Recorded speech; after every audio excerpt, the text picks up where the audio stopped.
Welcome to The Explainer. Have you ever wondered what makes a material strong or conductive or maybe even brittle?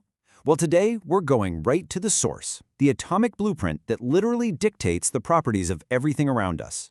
And hey, this isn't just some abstract science lesson. We've built this whole thing with one goal in mind, to give you the rock-solid fundamental knowledge you need to walk into a junior engineer interview and just absolutely ace it. So let's dive in.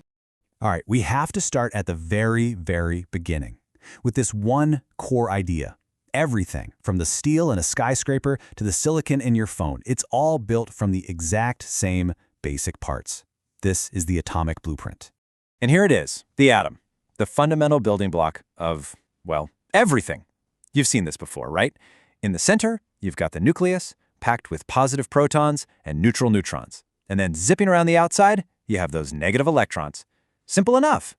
Well, this neat little picture is what we call the Bohr model. It's fantastic for getting the main idea, thinking of electrons orbiting the nucleus just like planets around the sun. But, it's a simplification. It's not the whole story, because it couldn't quite explain the behavior of more complex atoms, which is absolutely key to understanding how materials actually form.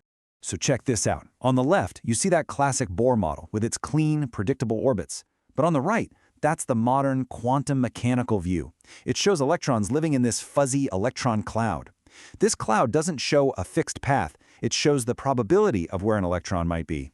It's a little messier for sure, but it's way more accurate. Okay, so we've got the basic components down. But in materials science, we always have to ask, can we go deeper? So let's peel back another layer and take a closer look inside that nucleus. And this leads to a pretty fascinating question, right? We've said the nucleus is made of protons and neutrons, but what are they made of? I mean, are we at the bottom floor yet?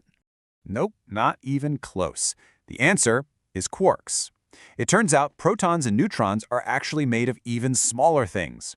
A proton, for example, is 2 up quarks and 1 down quark, all bound together by the strong nuclear force, which is literally the most powerful force in the universe.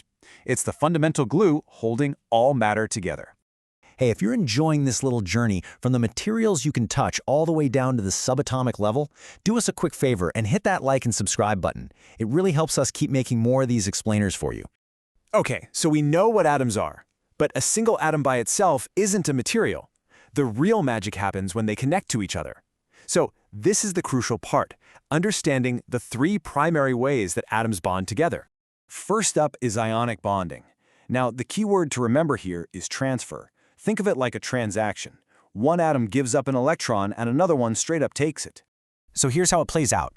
A metal atom, which is kind of looking to get rid of an electron anyway, gives one to a nonmetal atom, which loves to grab them. This little transfer creates a positive ion and a negative ion. And you know what they say about opposites? They attract. They snap together and form a really strong bond. A perfect example of this is probably sitting in your kitchen right now. Table salt. Sodium, the metal, gives an electron to chlorine, the nonmetal. This creates positive sodium ions and negative chloride ions, and they attract each other to form that stable crystal structure that we know as salt.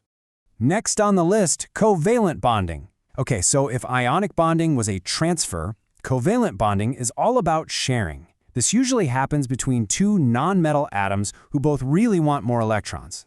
So instead of one atom just stealing from another, they cooperate. They each contribute electrons to a shared pool that orbits both of their nuclei. This sharing arrangement makes both atoms happy and stable, and it creates an incredibly strong bond that forms these distinct things called molecules. And the most famous example of all, of course, is water. An oxygen atom needs 2 more electrons to be stable. Each hydrogen atom has 1 it's willing to share. So the oxygen atom forms a covalent bond with 2 different hydrogen atoms, creating that incredibly stable H2O molecule. And finally, our third type, metallic bonding. Now this one is completely different, and it's the secret to why metals are, well, metals. The best way to think about it is to imagine a sea of electrons. So here's the wild idea. Each metal atom basically gives up its outer electrons to this giant shared cloud. These electrons are called delocalized, which is just a fancy way of saying they don't belong to any one atom. They just flow freely through the whole structure, creating this sea of negative charge that acts like a flexible glue, holding all the positive metal ions together. A perfect example is copper. The copper atoms release their electrons into this sea. And this is exactly why copper is strong, but also why you can bend it and draw it into wires.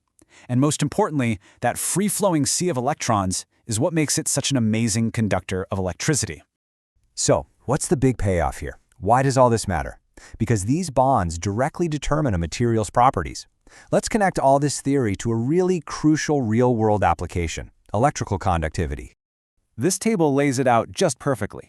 In metallic bonding, you have that free-moving sea of electrons, which means electricity can flow super easily. That's what makes metals excellent conductors. But in ionic and covalent bonds, like what you find in ceramics, those electrons are locked down tight. They can't move. So those materials are excellent insulators. And then you have the really special case of covalent bonds in materials like silicon, which allow for controlled electron movement. And that's the foundation of every single semiconductor and microchip on the planet. So we've seen that an atom's bond is basically its destiny. It dictates everything about what a material can and can't do. And that leaves us with this really powerful thought. If we can learn to actually control these bonds to engineer them at the atomic level, what revolutionary new materials are just waiting for us to design? What future problems could we solve?